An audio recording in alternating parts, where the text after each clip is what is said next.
Hello there, welcome to Bryan Lomax Movie Talk and my review for Final Destination 3, continuing the series. Yes, we get original director James Wong back for this one. He directed the first one, of course, and wrote the screenplay with Glenn Morgan. He is, of course, back as well. The two do tend to work together quite a lot, but yeah, it's business as usual, really. Same story, essentially, just different group of characters. And yeah, rather than a plane crash or a huge car pile up in this one, it's a roller coaster ride that goes wrong. Like I say, there's nothing original about it. There's nothing here that you haven't seen in the previous two and won't see in future movies in this franchise. The question is, does it tick the buttons, tick the boxes, so to speak, for what you want with this series? To a very large degree, the answer is yes. They've really upped the ante when it comes to the gore, the brutality, the nudity. We didn't have any nudity in the previous two movies, and here we have this whole scene where these two kind of bimbo types go to a tanning salon, and it feels like it's written by a high school boy he's just putting whatever childish fantasies he has in his head down on paper and up on the screen for us to watch. So in that sense, the movie, it doesn't really add anything. It maybe subtracts from the franchise. What this actually has going for it, though, I must say, is the main characters. Now, I've said in my previous two reviews, I've never really warmed to any of the characters in this franchise. They are just cannon fodder. They're literally set up to be killed, and that's all you kind of care about, really, with regards to the people that are on screen. This is the first one in the franchise where actually I do care about a couple of the characters. I do like a couple of the characters. First and foremost being the character played by Mary Elizabeth Winstead, and I think a lot of that is down to her talent as an actor. Now, a lot of the people who've been in these Final Destination films have kind of either disappeared or just kind of done television work, or really not had the best film careers. Whereas, like I say, Mary Elizabeth Winstead, she has done a few things of note, and I think, yeah, that's a testament to her skills as an actor, which are clearly evident here in this film. Like I say, if you put this part into the wrong hands, into, just a common garden variety actor, just a jobbing actor, then I don't think I would care as much as I do. Second to that is Ryan Merriman as Kevin Fisher. So he's the guy who basically ends up kind of teaming up with her to fight death, to kind of evade death. And he starts out in the film as a douchebag, and then makes a very quick change and starts to kind of reveal himself as not such a douchebag. And it's kind of the opposite, really, of the guy from the first film, who was a douchebag for the whole movie, and then, like, literally in the last scene, all of a sudden wasn't. And I didn't really like that. It didn't ring true. I didn't like the character. Having that one scene at the end didn't make me like the character. Whereas here, this guy slowly grows on me. You realise that the douchebaggery that he exhibits at the start of the film is just kind of jock behaviour that is a show. It's he's around his mates. It's a front. And you realise over the course of the movie that actually he ain't such a bad guy after all. And I like the relationship that forms between these two. Like I say, it's not earth-shattering or anything like that, but it's just, like I say, it's the first time in one of these movies where I've given a toss about the characters, where I've not actually wanted them to die. So yeah, that's plus points as far as I'm concerned. There's a character called Ian McKinley, and he's played by Chris Lemsch. Got a bit of a Jeff Buckley look about him. I kind of like him here as well. He's a douchebag character. He's the typical douchebag character, the one who doesn't believe that death's coming, despite all of the chicanery that has happened, still refuses to believe. But you kind of see why and where he's coming from. He's thinking. He's a bit of an intellectual. He likes to kind of, have a all the answers, so to speak. And I get that. Whereas the douchebag character in the first film, who just flat out didn't believe, I didn't get any kind of sense of intellectual thinking about him as to why he'd worked that out or anything. It was for the sake of being a douchebag, basically.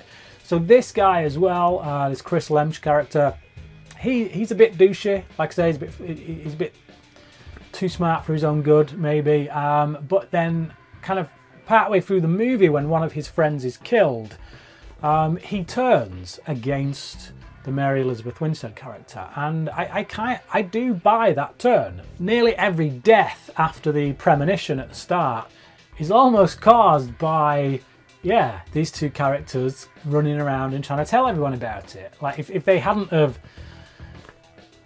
gone and spoken or acted in some way, it's like their actions kind of directly lead in some instances to these people's deaths. So the guy's right, kind of, when he goes to I mean, he never actually attacks her, but that's where the film leads you to believe that he's going to try and kill her.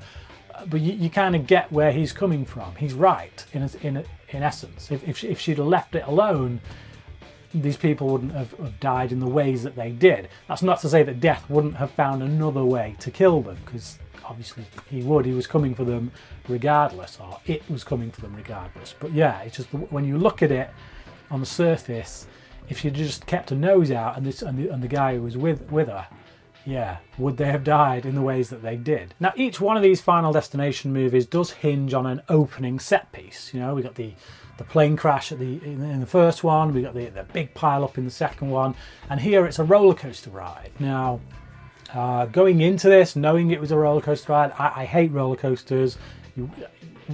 Very rarely will you get me on one. I went on some a long time ago for various reasons, but you'd have to pay me to go on them these days. Yeah, I don't like them at all, and it's for the very reason of this main character played by Winstead. She's a bit of a control freak. I wouldn't say I'm a control freak, but I when it comes to putting my body in things, I don't like loss of control. I want to be in control of my functions, and yeah, roller coasters take that away from you. So that does have a lot of promise with regards to the tension it can create, the scares it can create, and to be perfectly honest, I think it's the weakest of the three. As far as the first three films, the big set pieces we have at the start, this is the weakest, and it's mainly because it just looks pretty bad with regards to CGI. There's one character, this black guy, I can't remember his name, but he's like the big beefy jock. And at one point he falls off, but he grabs hold of the roller coaster, and the roller coaster's kind of doing this weird spin thing. There ain't no way in hell he's holding on to that. No chance. And he does, and he's kind of spinning around with this thing. No chance. Not even Arnold Schwarzenegger in his prime is holding on to that. Not buying it. So yeah, that just looks hokey, really hokey. And because, like I said, that they're having to depict all this bit violence and kind of stuff that's going on this roller coaster, if that happened in reality, it would be like 5 seconds tops and it'd be over. So they have to drag this out so we see all the different deaths, and it just don't quite work in the same way that it did for a car pile up, where you can go from one car into another and this, that and the other. It just, yeah, the effects don't look great, and yeah, it just don't work for me. The guy that I was just talking about as well, the one who was hanging on to the roller coaster, he gets a really great death scene. The way that he dies is just pretty hilarious, the way this kind of weights come down and crush his head. But the lead up to that is just, it's ridiculous. It's so over the top with his behaviour. So he's in this gym working out, and he's talking about how he can control everything, and he's going to defeat death, and all his gym buddies in the gym start like a hoorah kind of mentality, and you're just like, what is going on here? Like a bunch of meatheads in the gym, and they're all cheering, and he's like really shouting, and you're just like, it's so over the top in the way they behave. It turns me right off. I'm not buying that this is a realistic thing that's happening right now. It's not realistic behavior. It's not a realistic kind of setup. Just yeah, I'm not buying it. As with many things, like the two bimbo chicks as well that get fried in the the tanning salon. They're just too much, you know. It's that Mean Girls kind of stereotype that they have in these kind of high school movies, where they just push it a bit too much, where they go to the extreme. We know that women like this kind of exist in schools, you know, the cliques and things like that. The dim-witted, blonde-haired bimbo. No offence to blonde-haired women, but you know the type that I'm on about. But they're always played up too much, and I feel like here it's really ramped up to the point that I'm not on board. I don't believe in these characters. They're caricatures. That's the problem. So we have these two main characters, the Winstead character and the other guy, and I'm really on board with them. I believe in them. I like them. I don't want to see them die.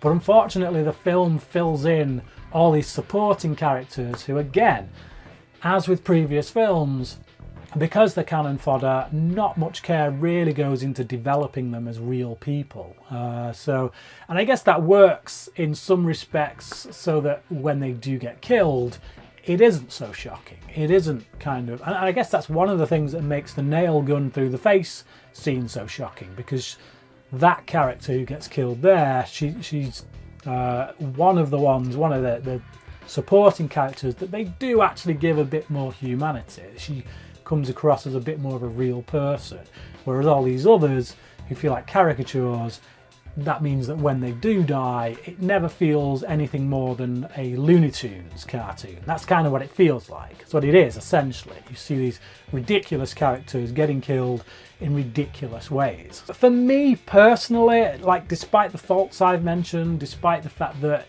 it is the weakest of the kind of opening set pieces that gets the ball rolling, it's the most entertaining. Out of the three, I've been most entertained by this. I would still say that the first is the best from a structural standpoint, from the way it's written. But out of the three, I think this would be the one that I would put on more. I was more, like I say, I was more entertained by it. The kills were totally ridiculous. They were over the top. There was more of them, and I do like those two main characters. So I'm going to give it a 3 out of 5, as I did with the first two. But just for entertainment purposes, I do think I like this one slightly more than the previous two. Not saying it's better, like I say, just purely from enjoyment purposes. So yeah, that's my review of Final Destination 3. But what about you? How do you feel about this movie in particular, but the franchise overall? Do leave your comments down below. Thank you for watching, and until next time, cracking.